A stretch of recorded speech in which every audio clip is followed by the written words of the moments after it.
It's Paudeville, the family-friendly variety show. Pay your nickel at the box office and step right in! I am your host, Corbin. And I'm your hostess, Julie. And we're wedded in marriage. Forever. This week on Paudeville, Food Lovers, a musicale presentation of Bookmarks, and Animal Freak Shows. And Animal Freak Show. Just the one. Welcome to Paudeville. Welcome. Doubling up on that welcome. So welcome. You're welcome. I'm welcome. And thank you. You're welcome. So, hey, today was a special day. It was the specialist day. And what's the specialist day? Snow Our day. anniversary. Oh. It's not our anniversary. Anyways, Yes. today was a snow day. Yes, snow day. Our oldest son, Theo, got to stay home from school. And you, my oldest husband, Corbin, got to stay home from work. Kind of. Well, I got to work at home. But that was nice. It was nice. I didn't even have to put on pants. You're not wearing pants at this moment. Yeah. You are wearing shorts, though. Yeah. I don't want to give people the wrong idea. We did a lot of fun things today. We baked some muffins in bread tins so that they looked like bread loaves, which Isn't the that kids just thought was exciting. bread? What's the difference between a muffin and bread, really? The shape. But What if you texture. took like bread dough and cooked it in a muffin tin? Then they'd be rolls. yeah. What? Wow. What are the rules? What is this alchemy? We made some bread. That's how our kids say it. What else did we do? We read a lot of books. Mm-hmm. The kids fought a lot. Classic snow day move. Mm-hmm. We had some friends over. That was great. And they all played and fought together. Great. Yeah. Melee. Melee, yeah. Laissez-faire melee. The laissez-faire was on your part. Yep. So, Corbin, I know you grew up in a land where it snowed sometimes. Yeah. Did you ever have snow days? Yes. What did you do when you had snow days? I would spend all day outside. I spent most of my time outside as a kid.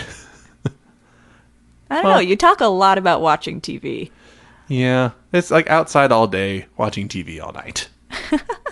I didn't sleep. I still don't sleep. I don't sleep. That's correct. Yeah. We grew up and lived across the street from a park where there was a big hill and some playground equipment. It wasn't a very big hill. It was bigger when I was smaller by comparison. And so, yeah, we would just sled and do crazy stuff. And like every now and then someone would come out with their skis and be like, I would see them like sliding down on their feet. How are they doing that? And then they would lift their feet up and I would see the skis. They would ski down that little hill. Yes. And as a kid, I'm like, that's so awesome. As an adult looking back, I'm like, that is incredibly lame.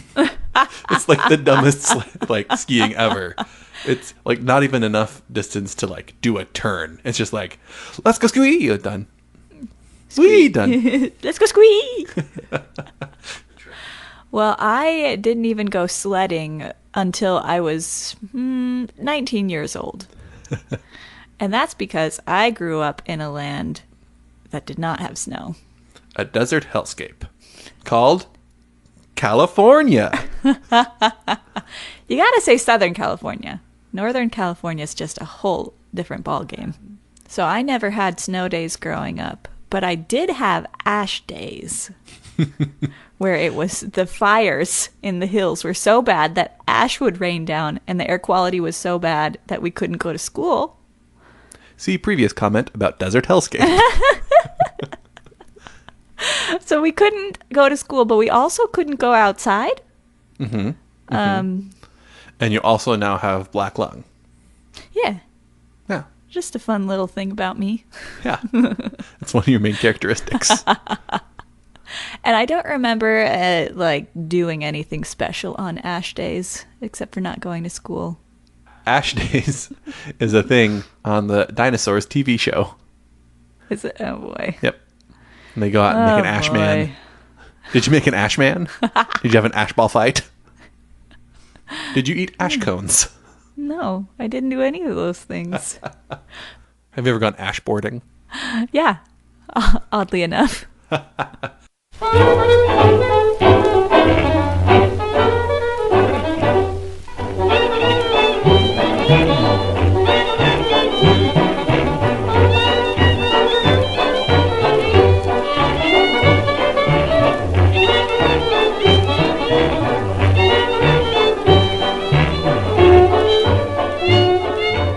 Let's move on to our first segment. Food lovers. Food lovers. But not that kind of lovers. Lovers of food. Yeah. Corbin, you and I are the opposite of foodies. It's really hard to be disappointed if you have really low standards. And if you're not picky, as I am. Yes. Or if you just have really low standards, like I do. I wonder if our standards are equally low. You just have a broader base. Yeah. Things you're interested in eating. I'm sure we'll get into that more as we discuss the restaurant that we went to. So, the basis of this segment is Corbin and I are in love. Correct. So that's why we go on dates. Also correct. Sometimes we go to restaurants. Yes. And so we're here to give a review to you, listeners, of the restaurants we go to, but I'm just warning you, it's not going to be very critical. Yes. This is a food review from some people, some whom's. This is a review from some whom's with very low standards. Yep. So, do you want to tell the people where we went last week? We went to the fine dining establishment known as Win Buffet, which is I want to say Chinese buffet, but it's really an Asian buffet because it is a pan-Asian cuisine house of sorts. I'm sure very thoroughly Americanized. Oh, yeah. Oh, yeah. Which is just what I like. Authentic, Americanized Asian food. Uh-huh. Yes, so we walk in to the Win Buffet, and we go pay our monies and say, open the floodgates. It is time to fill our bodies with all of this food. And so we picked up some plates and ran to go start filling them. And then a waitress came and said, let me show... No, a waiter. It was a gentleman. Said, oh, let me find you a table. Let me show you to a table. I'm like, that's not how this works. And there were like 200 open tables. Yeah, it's not like we needed help finding it. And so then we went and sat down, and Julie put down her plate. I'm like, no, take that plate. Let's go fill them up. And so we walked over to the table and then walked back and filled up our plates. It was very weird. And then it was before we started walking back. A waitress came by and like, what can I get you to drink? I'm like, out of my way is what you can get me to drink. I have food to eat. Yeah, and there was like a soft drink fountain. Yeah. Just there. So Yeah. we could have gotten our own dang drinks. Yeah, it was like, what do you think this is? This is a buffet. I guess we're very passionate about what buffets should and should not be. Buffets should be an entire free-for-all. Well, that's how the food is. Maybe we're just opinionated on how the establishment is run. I guess. They were trying to be way too helpful. If I'm there for a buffet, get out of my way. Yeah, I feel like at a buffet, if the staff is trying to be very helpful, I feel like they're maybe like trying to cover up for the food in some way. Because really, it should all be about the food. If you're trying to add service on top of it, it's like, I get suspicious. Well, I did not feel suspicious, especially once I started eating that very yummy food. Yeah. Tell us about it, Julie. Oh my goodness. I love seafood. That's something special about me. How unique. Yeah. And there were so many seafood options. My head was spinning. And I was like, I need to get one tiny thing of each thing. And that filled up my whole plate. And I was in heaven. There were so many delicious things to eat. Like what? The weirdest thing... Doesn't matter. The weirdest thing that I did that I felt like kind of a good for nothing was there was a pan of like linguine noodles and Alfredo sauce of some kind, like a white sauce of some kind mixed up, but also had huge chunks of crab meat in it. And I was like, I'm not interested in the noodles, but I do want that crab meat. So I just picked all the crab meat out of it and ruined it for everybody. Yeah, but it was so good. It's a free-for-all. There are no rules. Yeah. Oh, and Julie had her first experience trying to eat a shrimp that was not preordained to be eaten. Oh my god. This is was not. I don't know what the words are. Beheaded. It had beheaded. Not denuded. Oh my gosh. Yeah, it had all of its original parts, Including the poop vein. Oh, ugh. Yeah. And I'd never experienced shrimp that way, and frankly, I never want to again. Yeah. Too much work. I just didn't know. I didn't know the proper way to eat it. Do some people eat the whole thing, like the head too? I have no idea. The way that you looked at that shrimp, saying, "Wow, how am I supposed to eat this? Why would anyone ever eat this?" is how I look at all seafood. No, I didn't ask myself why would anyone ever eat that, because I know there's delicious meats inside. But you also gave up and said, "No, thank you," after you couldn't get it open and didn't know what to do and what you were supposed to eat or not. And that's how I feel about all seafood. But why would I waste my time on something I didn't know how to handle when there were so many other things I did know how to handle into my mouth, into my stomach? To mouthful. Ugh, no. Why is that not a word? Obvious reasons? Yeah, obvious reasons. But there were also lots of good non-seafood options. Yeah. Lots of good orange chicken. Mm-hmm. Those yummy pork dumpling Pork things. dumplings. Yes, Pork dumpling things, which are called pork dumplings. Those were good. That's one of the things I went for seconds. Yeah, had all the mainstays. Had some beef and broccoli. I think I ate one stalk of broccoli, and that was the only vegetable. Why would I bother eating broccoli? There were some vegetables in the sushi that I had. So there you go. So now you're healthy. I avoided the salad bar, though. There was way too much Jell-O in that salad bar. There was a high Jell-O quotient. Oh boy. Yep, and I just mostly ate a bunch of things. There was one thing that was... I just mostly ate a bunch of things. Yeah, it was great. I did a similar thing to Julie where she just took a little bit of everything so she could try all of it. I did the same thing where I grabbed all the things I wanted but got lots of them and just ate way too much. I also saw a sign when we walked in that was like, "No wasting food. If you waste food, you'll pay a fee." Oh, and I'm no. like, oh man. So I looked at those shrimp that I didn't eat and said, oh no, they're going to say I'm wasting food. I did not see that sign, but still acted as if I did. Did not waste a thing.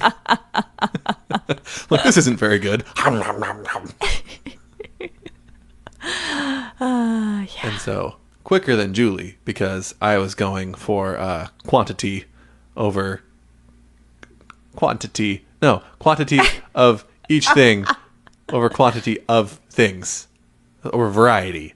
Quantity over variety. Ah, that makes sense. There we go. And went on to the desserts, all of which were very disappointing. A lot of them had creamy toppings that I did not approve of. And all of them had no flavor, which I did not approve of.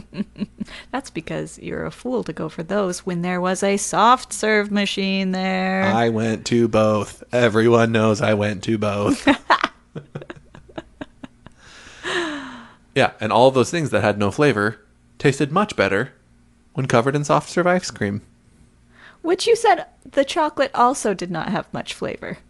It had some flavor, but not a great flavor. Okay, so I went to the soft serve and I was like, I'm going to get me some chocolate ice cream. This is going to be great. And I squirted it out the little ice cream hole into my little ice cream bowl. And I'm like, that is much darker than this type of ice cream is in my experience. It was a very dark brown, and then it tasted very dark brown and not very chocolatey. Kind of like chocolate syrup when there's like, okay, think of, you got some Hershey's chocolate syrup. You're making chocolate milk. Uh-huh. And when I was a kid, I was like, the more chocolate, the better. Let's fill it up with chocolate. And then you stir it up, and it's like dark brown because it's like 75% sludge syrup and a little bit of milk. And you're like, this does not taste how I imagined it. It does not taste good. It's kind of like that. Uh-huh. And so, based on my experience, Julie made a better choice. I did. I chose to eat my weight in vanilla soft serve, and it was really good. Yeah, it was much creamier, much deliciouser. Yeah. And so when I went back, I was like, maybe I should get some vanilla. And then I thought, maybe I'll get some swirl, and the good vanilla will help the bad chocolate be okay. And I was right. You just sound like you're wasting your time and your stomach Make space. it good, but it made it okay. It was for science. Why do people think that vanilla is a bland, not a bland flavor, but like a boring flavor? Yeah, it's like the classic, like plain old vanilla.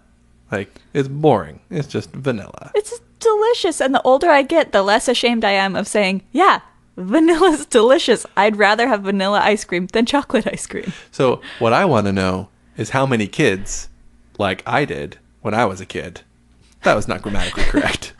How many kids thought, like I did when I was a kid, that vanilla ice cream was like flavorless because it was the same color as milk? And it's like, oh, this is just milk. It doesn't have any flavor like good old chocolate ice cream. But that's not correct because vanilla is very dark. Like the vanilla flavoring, if you've ever used it to cook, it's like, oh, this is like dark brown. That is something that confused me as a child. Like, why is vanilla ice cream white, but vanilla extract is brown? I have not looked this up, but my guess would be that a little vanilla goes a long way, and you just don't need very much of that strong, delicious flavor to make a strong, delicious ice cream. Exactly. But then you just have your boring white ice cream. But it's so good. I feel like I need to go out on a campaign to improve the PR of vanilla ice cream. Be like, people, it's not bland, it's delicious. Vanilla ice cream, people. It's not bland, it's delicious. Is that your... the slogan? Uh-huh. Except maybe I'll cut out people. You don't want to make it sound like you're talking about people made out of vanilla ice cream. Vanilla ice cream people. They would be delicious. If there were a product which was like a life-sized human ice cream in like a delivery mechanism of some sort, and you could just like eat a human that's made out of ice cream, would you be in? I'm not sure I understand the question. Just in my brain, what's flashed into my brain is that you go to the store, there's a walk-in freezer. Uh-huh. And in that walk-in freezer, there's like, oh no, someone's trapped in there. And you open it up. It's like, no, it's not someone. It's vanilla person. Vanilla ice cream person. So like vanilla ice cream molded into the shape of a person. Yeah. Why wouldn't I? Unless it was... No, even if it were low-quality ice cream, why wouldn't I? Yeah. I guess this would be one of those things like you have to like really change the culture of the market that you're trying to sell this in. It's like everyone needs walk-in freezers. No, that would be a great restaurant. People just walk in and your whole restaurant is a walk-in freezer. And you just come bundled up. And you say, I would like 1 vanilla person, please. Madame Tussauds ice cream shop. They're all celebrities. I'll take some of that Tom Hanks. Vanilla. Obvi. I don't know. Maybe he's too beloved to be vanilla. You also can't make him chocolate because that would be weird. Pistachio. That's so much more well-loved than vanilla. What would be If you were a kind of ice cream, what would you be and why? Vanilla. Because I'm boring. No, you would be chocolate because I'm pretty sure 50% of your body is made of chocolate at this point. You're welcome. You're even wearing a brown sweater right now. Yeah. And I'm wearing a white sweater. We are so on brand. Oh my goodness. I'm even wearing a white blanket on my bottom half of my body, so I look like I am the vanilla person. I'm the chocolate person. We're in love. So, all in all, what do you give Win Buffet? I would give it 4.5 out of 5 Spam cans. Wow. What would you give it?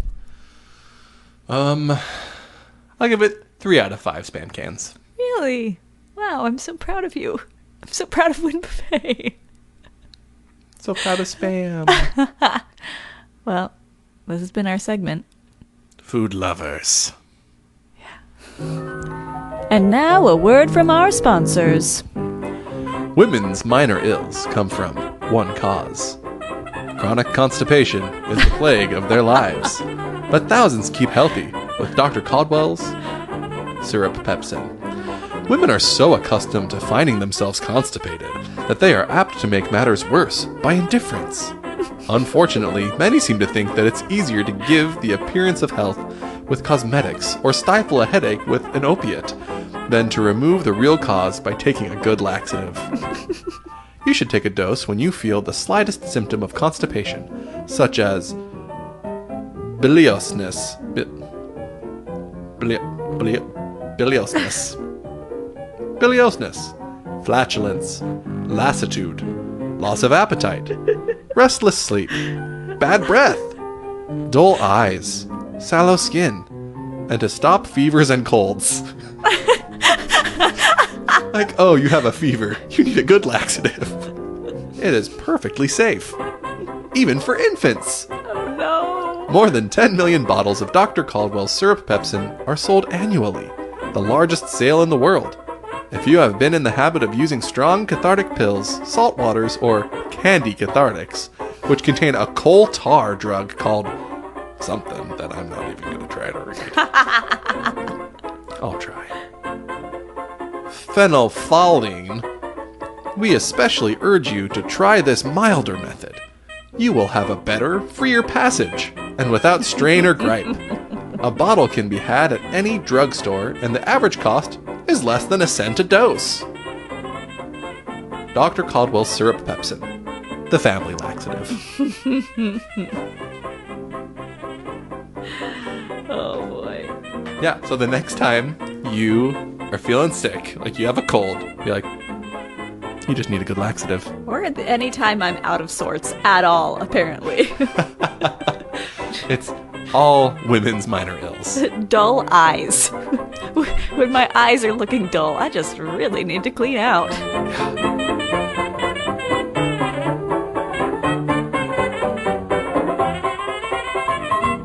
And now, Animal Freak Show, where we put freaks of the animal kingdom on parade. We're going to be wowed and amazed and intrigued by the beauty of this world and the freaky animals that live in that beautiful world. So this segment was inspired by a particular creature called the Shoebill Stork, which is like 90% Muppet and 10%, oh gee whiz, it's actually a real thing that's alive. I'm going to show Julie a video, and she's going to be like, freak. That's a freak. Should I describe what I'm seeing? Yeah. You want the sound on? Okay. All right. What I see is a bird that, oh, mama, it's big. It just kind of stood up, and you can tell that the person holding the camera is obviously shorter than this bird because they had to pan up. Oh, man, its bill is huge. And it definitely looks like a Muppet because it looks so unreal.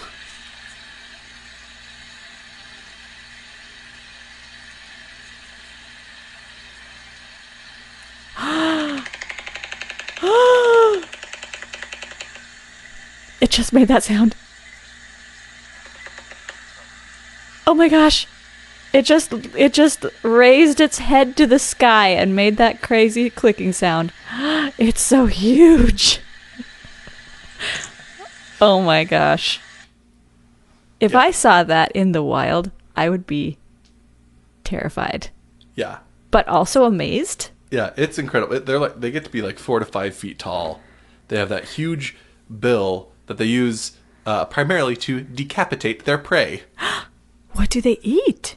Like turtles and fish and things. So like they scoop it up like a pelican in their mouth, and it's wriggling around in there. And then they open their mouth. They have like a little like opening kind of thing at the front of their mouth. And they let the animal stick their little head out, and they go. Oh man, that's crazy. They make that crazy clicking sound, and they're crazy. So wow. Look them up. They are truly fascinating. Are you going to share a link to that video? Yes, and so I will link to that video in the show notes. Yeah, show notes. That sounds cool. And in my mind, every time we do this show, we will be adding a new, this segment, we will be adding a new addition to our Animal Freak show. Yep. Pavilion, if you will. Menagerie. Quite. Our Animal Freak Menagerie. So that one will be in a little netted area outside. But with mine, you're going to need an aquarium. Yeah. Because I chose the Goblin shark. The Goblin shark. Have you heard of this before? No. Okay. The Goblin shark can get up to 16 feet long. And it's very snake-like. Like it's very thin all the way through its body. Mm-hmm. But it's the craziest part about this animal is its jaws. And it's a crossbreed between an elf shark and a dwarf shark. Oh, gosh. Which creates a new class called Goblin shark. Oh, boy. This is not the right podcast. Okay. The front of the shark's face, it has a big nose part, and then it has jaws. And I feel like I just want to show you what is so special about this creature. Show me the goods. Oh! Oh, why would the first picture be a slaughtered one? It's like blood and guts. Because it's saying it found... okay. Some fishermen found it. They're like, oh. It's a nosy bro. Oh my gosh. What? Oh, it's an alien. It's the thing from Aliens. It has it in her mouth. Yeah. Oh no. What even is that nose then? It's just a nose. It's more like a hat. It's like an oar sticking out of its face in the front. Yeah, it's like less of a nose. It's like the brim of a baseball cap. Then the whole mouth comes out. Yeah. Oh no, thank you. Oh, and it's like translucent. Yeah, the skin's translucent. Is this like a deep sea creature? I think so. Yeah. Oh my goodness, that's where all the freaks live. All right then. So tell the people what you saw. Oh my gosh. Okay, so this bad boy is like, oh, this looks like, a shark, but with like a really long kind of nose coming out the front. It's like, okay, long nose shark.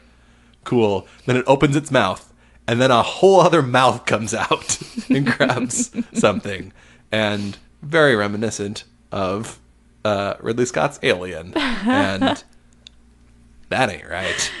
So the shark's jaws are not attached to its skull. It's held in place by, is it cartilage? No. Could be. So, I think sharks are like all cartilage. So it's held in place by something that's not bone. Mm-hmm. And when it runs into something it wants to eat, the jaws pop out from its head and trap its prey and just sucks the whole thing right into its mouth. So the teeth aren't made for like biting. They're made for trapping people, trapping things in. Oh, goodness gracious. Oh boy. I feel like our Animal Freak Menagerie is going to be a lot of sea creatures. That's true. It's going to be a big aquarium. There's lots of freaky things in there. Okay, so now our menagerie has a nice little grassy area, the Shoebill Stork, and then a nice pond that goes down hundreds and hundreds of feet to the deep sea for our Goblin shark. Mm-hmm. Whew! That is unsettling. And we'll put a link in show notes so you can be unsettled with us. You've got to watch it. It's crazy. All right. Now it's time for the freak off. Our first category for this week's freaks. Who would win in a fight? Who would win in a fight? So I feel like it's obvious. This is a weird matchup because you have creatures that live in different places. Like, if they're fighting on land, then I think the stork has a little bit of an edge. If they're fighting in the air, the stork definitely has an edge. And if they're fighting at the bottom of the ocean, the stork might still pull it out. No, the stork's innards would be pulled out from its body by that crazy mouth jaws. Oh, I don't know. Its jaws are designed to trap things. So I don't know if it would just like bite it and then be like, man. oh, well, I guess I'm just holding on to dimensions. Like, are its jaws big enough to get in like a critical part? Boy, of the yeah. Because the Shoebill's bill that looks like a clog, which is why it's called a Shoebill, because it looks like a wooden clog. I could do some damage. Yeah. Boy, I thought I was confident coming into this, and then Shoebill in. You were a shoe in. Oh boy! You thought you were a shoe in, but the bill has come due for your goblin shark. Keep going. To meet its maker. Nope. I lost it at the end. Wow. Is the Shoebill gonna win on this? Yeah. All right. I'm giving it to the Shoebill for would win in a fight. Mm-hmm. It does have advantages. Also, if you sit and like look at the expression on the Shoebill's face, it's like looks very angry and peeved. So it just looks like it wants to be in a fight. So like it has like that desire to just destroy. It's like, this thing's pretty big, but I bet I could decapitate it. But my goblin shark also has the cold, dead eyes of a shark. Yeah, but it also has a goofy nose. Which it does. Which kind of is a little bit of a drawback. Well, now we're going into just appearances. And that's not what this contest is about. Yeah, it's not about looks. It's about their ability to fight each other. That's what really matters. All right, let's go into the second category. Most unsettling. It's got to be that goblin shark. It's got to be the goblin shark. Like, the Shoebill's like sound is surprising, and it's like looking at something that like it's a Jim Henson reject. Yeah. That's like, oh, this is like too unsettling for Dark Crystal somehow. If you heard that sound in the forest, I think if I knew it was a bird, I'd be like, oh, that's freaky. But I would think like, oh, that's a weird sound. It's like there's a tree falling over. Yeah. Some weird creature making that noise. But And if then you come around the bend and you're face to face with a Shoebill. it's Kevin from Up, a gray version of Kevin. Yes, it's like a colorless, really angry version of Kevin. Kevin's angry cousin. Oof. But that cannot compete with the freakiness of the unsettling nature of a goblin shark. Yeah, that is deeply strange. If you were going to have a nightmare about one of these creatures, it would be the goblin shark. Yes. Yes. And all our listeners are going to be so excited to watch these videos. People love this kind of thing. Yeah. So, yeah, I'm giving it to the goblin shark for most unsettling. Mm-hmm. Okay. Next category, worst pet. Worst pet. Let's see. Yeah, like, what are the criteria for gauging how good of a pet something is? There's like the snuggliness factor. And they're both not great. No. So The messiness factor. yeah, like the upkeep. Yeah. So it seems like Birds the goblin are shark. just terrible. Yeah. To clean up all their poop and their weird feathers and weird noises and. Yeah. And then also, like, yeah, in terms of upkeep, like, once you have the aquarium, like, there's a high fixed cost. But the upkeep of that is just throwing in fish, other creatures, Might misbehaving children. might need to clean. You can just get a good water filter in there and you'll be fine. Yeah. Yeah. No, so let's see. Okay. So snuggliness, both bad. Upkeep, the Shoebill is worse. Mm-hmm. What other factors do you want in a pet? Just companionship? Yeah. Yeah, I feel like the goblin shark might have an edge on this because it's like it's fine. It's good to have like a little goofy friend. You can just be yourself around. You don't have to worry about like putting on airs. You know. You got to put on airs for that, Shoebill. No, you just say, "Hey, Shoebill, how was your day?" And then he looks at you like, "I want you to be dead now, I'm please. gonna cut off your head. I like to decapitate things. Can I decapitate you, please?" No, that Shoebill is not asking. No, please. that's yeah. I was gonna say like that makes it sound like he's like cold and unfeeling. It's like I hate you. I hate you. The Shoebill is so big because it has so much rage inside it. Yeah, like because one of the fun things about having a pet is to go and narrate for your pet, like for your dog. And Funniest Home Video style. yes, exactly. And so if I were to narrate for the goblin shark, you could do a little bit of like, "Well, hey guys, how you doing?" It's like, "Oh, my jaws fell out. Give me those jaws back." So your goblin shark's gonna be like your little prankster friend. Yeah, just a goofy friend who's it's like "Oh, a- you." Like an old person who will pop out their dentures and Yeah. freak people out. Exactly. But the Shoebill, if you were going to narrate for it, is just, "I hate you. I will burn this whole place to the ground." You don't think it would use its bill to destroy everything? It'll use its bill to start the fire. That is what that face is telling me. My vote would be the Shoebill is a worse pet. Yep. Well, there we go. All right, so that's 2 votes for the Shoebill, 1 vote for the goblin shark. So the best in Freakshow goes to the Shoebill stork. But how is that possible? The goblin shark's kind of like a one-trick pony. The Shoebill is freaky for multiple reasons, and also just more likely that you would run into it in the wild. I don't spend a lot of time at the bottom of the ocean. Yeah, it's something about like ocean creatures where it's like, that's freaky. I will never go in the ocean. It's like, that's freaky, but almost not real life. Mm-hmm.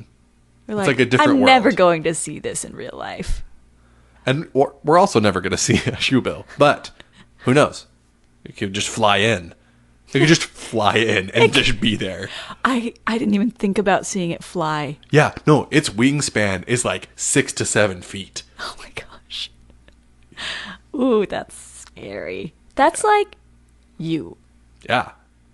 That's a bird as big as you, with a bill as big as a bread box. And with a very unpleasant glare. And with just feathers that look like a Muppet. Yeah. It's like Sam the Eagle, but very scary. It's got the same expression, same eyebrows. It's more like one of the like person-sized Muppets. You just don't want to imagine that. Yep. All right, I will grudgingly give it over to the Shoebill. It's fitting that the Shoebill gets this place of honor. It was the catalyst for this segment. It's the catalyst for this segment, not the photosynthesis of this segment, which is the word that my brain was reaching for. Were you trying for catalyst? Yeah. Oh, look at it! Look it was at me the go. catalyst. We're in love. I just wanted to say it was the photosynthesis.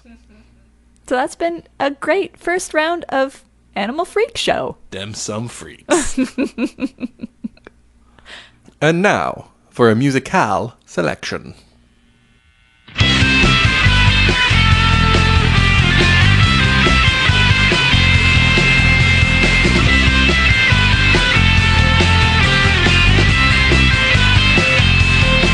I like bookmarks, 'cause they save my place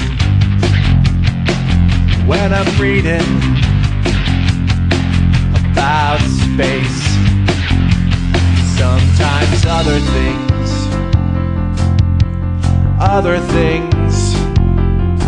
it's just a little slip of paper.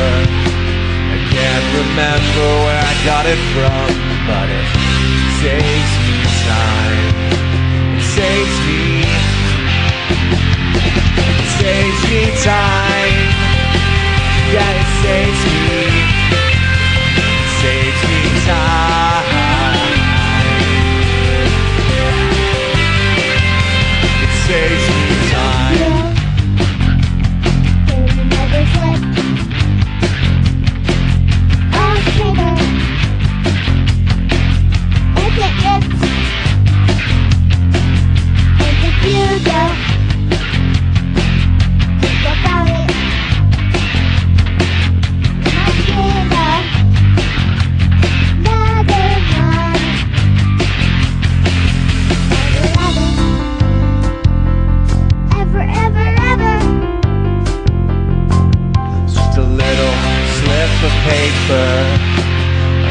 Remember where I got it from, but it saves me time.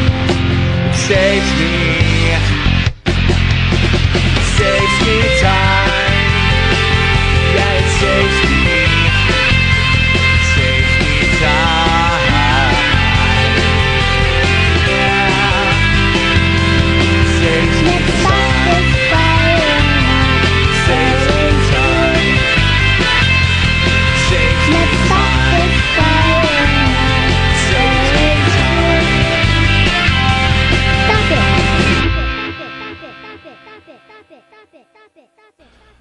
All right, folks, we have made it to the end of another glorious episode of Paudeville, the podcast. You can find us at paudeville.com. Yep. And if you want to keep listening to this, I don't know how you found us. I don't know where you're listening to us. But if you want to keep listening to us, you can find us on all the things, on all the places. We are in the process of getting up on all the places you get your fine podcasts. This thing is just getting rolling. It's a train heading to happy podcast land. And it takes a little bit to build up the momentum. But it's getting stronger and getting better. So you can find us on Stitcher, on Spotify, on Google Play, someday on iTunes. I don't know. And just search for Paudeville and you'll find us. We are the only Paudeville. In the phone book. Only Paudeville in the phone book. And they can also find us at Paudeville on Facebook and Twitter. Mm-hmm. And they can find us at Paudeville Show on Instagram. At Paudeville on Instagram. Find them and say, hey, what are you doing? Give it to the people who really deserve it. The people who worked and sweated and slaved and overcame insurmountable odds to make a podcast. And where will the people find these links to these videos of our beautifully selected freaks? In the show notes. Or I'm sure we will also put out the links on social media, Twitter, Facebook, Instagram, Gram. And if the people are too shy to message us publicly on our social medias, where else can they contact us? Yes. If you have any suggestions for segments in the future, if you want to provide a musicale selection or be involved in some way, or just give us any good, positive feedback, no negative feedback, please, then you can email me, Corbin, at host@paudeville.com. And if you think Corbin's going to be too intimidating with his manliness. And my bill, that is a Shoebill bill. Oh, you've got one of those? Yeah. Wow. It's on my face right now. It's been here the whole time we've been married. I can't believe I've never noticed it. It's all right. It's subtle. I haven't looked at you very carefully all these years. It just covers my whole face. And if you want to discuss with me my jaw that is not connected to my skull, you can email me at hostess@paudeville.com.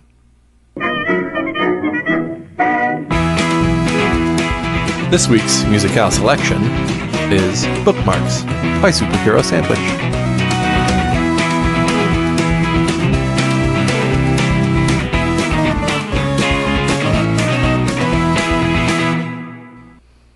Are you ready for me to be done talking? Always.